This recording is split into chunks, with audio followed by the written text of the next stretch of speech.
Hey guys, how's it going? This is Conrad from Grumpy Old Geezer Boxing, and yes, I promised we're going to get into pivots, but as I mentioned in the last video, I think I have a broken toe, and you know what? I thought I'd wait a few days, but it's really hard to do pivots, and certainly to show pivots on a broken toe. You kind of start hopping around. It doesn't work. We're going to have to push that off, but instead, we're going to do a product review, and this is the Everlast Shadow Boxer. Now, I bet some of you guys have seen this. This is the type of thing you might see on the internet. Maybe you see it at the sporting goods store, if you can still go to sporting goods stores. I actually bought this like 3 or 4 months ago, before COVID anyway, maybe even before Christmas. Kind of on a lark because I saw it in a sporting goods store, and I thought it'd be good to review, but I intentionally didn't review this because Everlast, to wait, I wanted to see how the effects work, because Everlast talks about how this is proven, and they did studies, I hope I'm not getting COVID, they did studies that showed that if you use this, you will increase your hand speed. Okay, well, I'm an older guy, I'm 53, and if anything, I'm kind of trying to maintain and not lose hand speed, but you know, I thought this would be good, and also I've had shoulder issues. I did the previous video to talk about some of the shoulder problems, and I thought it might be also something good to even help my shoulders, stabilize my shoulders. So I have used this, right? I have used this, I probably use it a couple of times a week. I'll use it between, I'll do my warm-up, which is pretty long and intense, do the shadow boxing stuff, and then I'll use this before I go get on the heavy bag. I don't use it every day, but I do use it a couple times a week. And you know what? I think it works a little bit. You hear my dog's sleeping, and he's sort of barking and snarling in his sleep, if you hear that. Now, even in the house, we got to deal with the dogs. Now, I think it does work. It does work. But let's talk about it first, and we'll talk about what I think it works, how it really works, and what it works for, and how I would use it or recommend using it. Now, it's a pretty simple product. Elastic, you know, it's these rubber bands. It's got the handles. The handles are good. It's well made. This kind of cushion, rubber cushion, works very well. What you do, as I'm sure you guys know, you put it around your back. You can put it right under your, this is kind of a lot of times how I put it, right under my armpits, but some guys like it a little bit lower on their back. I don't really notice that much of a difference either way, to tell you the truth. Now, what I don't really see this as a value for, or at least it doesn't work for me, is going through a whole shadow box routine. One, because it kind of feels funny to me on the hooks, and that may just be because I've got a weird shoulder, but I pretty much just use it for practicing jabs and straight rights, or even switching into a southpaw and doing it on the other side. Couple of things that I noticed though, and here's where I would say, I don't know if it's a drawback, maybe it is a drawback. It seems to only come in one size, okay? Now, I've got a 70-inch reach, which is almost exactly my height. So I don't have particularly a short reach, I don't have a long reach. I wish I had a longer reach. But I noticed it's almost as if it was an inch too short for me, and here's why. If you throw the jab, if I throw the jab, and I don't throw it high, if I throw just a straight jab or a low jab, what it can do is kind of pop my elbow out. It's like it's a little bit too long for me, okay? And that's very unpleasant, so I'm not going to do that right now, but I'll do it slow. And here, if it's too low, if I threw something too low, it can pop that elbow out. Now, I'm real almost paranoid about my elbows and my shoulder joints, right?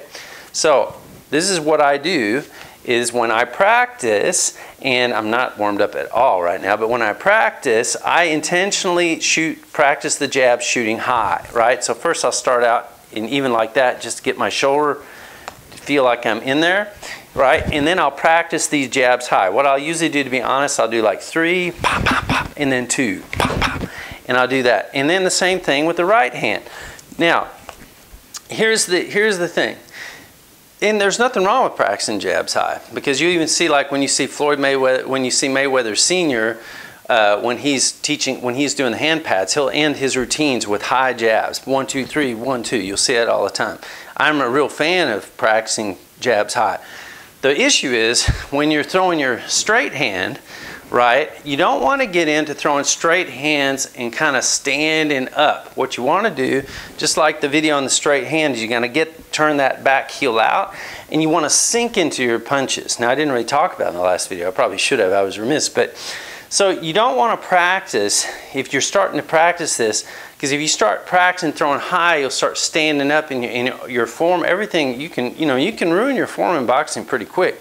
So if you are going to practice this, then what you do, and I do, is you practice. Make sure you're twisting that back foot out, but you're sinking into your punches even when you're throwing high. Okay, so don't start practicing something that's going to get you on the wrong track. Now, you don't have to do a ton of these. When you do them, you will start feeling in your shoulders, they'll start feeling tired, and I think it actually starts to work. Does it increase? Has it increased my punching speed? I don't know about that. But I think what it does do is gives you a little bit of that kind of telephone pole type jab, you know, when you stick somebody with a jab that's just bam, because I can feel it on the bag. And it seems like if I don't do it for a week or something, that maybe I lose a little bit, okay? What it definitely is good for too, switch into your opposite stance. Not saying that you should practice going, switch hitting in stances, you know, because some guys are great at it. It's a good way to get yourself clobbered if you're not a natural at it. But I do it because I like sometimes switching stances, and also I like to train kind of somewhat symmetrically. As you get older, you find out how that is important, right? So you don't have imbalances. And this is where I really did notice when I was practicing my right hand as a jab, bam, I really did. When you go through a workout, you really do feel that it's stabilizing and making it stronger. The other thing is from the backhand, as long as you make sure that you get that back foot out and you sink into your punch and you get your ear into, I felt like it actually did significantly help me throwing from a southpaw stance. This left hand is my backhand. So I think it's valuable. Now, what I don't think this is a substitute for shadow boxing or for like double-ended bags and heavy bags. I don't think it's a tool, and Everlast is pretty clear about this, that it increases your punch speed if you use it consistently, etc., etc. I think it probably does. The only last thing I would caution on this would be that I'm a big believer when you throw your punches, it's through your feet, this twist, your hip, and then your shoulder, and then, you know, bam, you get it. The same thing with your backhand. I think what you could start doing with this, especially if you're not in a gym, you don't have a coach, you don't have a lot of experience, would be you start just practicing this as like an arm punch because of this, right? And you'll think, oh, my hands are getting faster. Well, your arm punches might be getting faster, but that's not necessarily good punching. So it's like everything else. A tool can be used the right way and the wrong way. I think it's a good tool. I think it's, it's 25 bucks. It's not going to break the bank.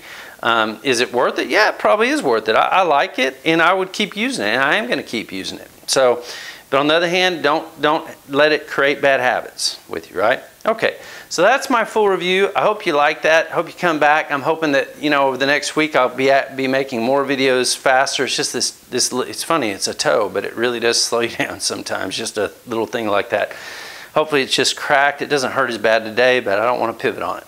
Anyway, again, hope you like that. Come back, like, subscribe. See you soon, and good luck if you get one of these. Bye-bye.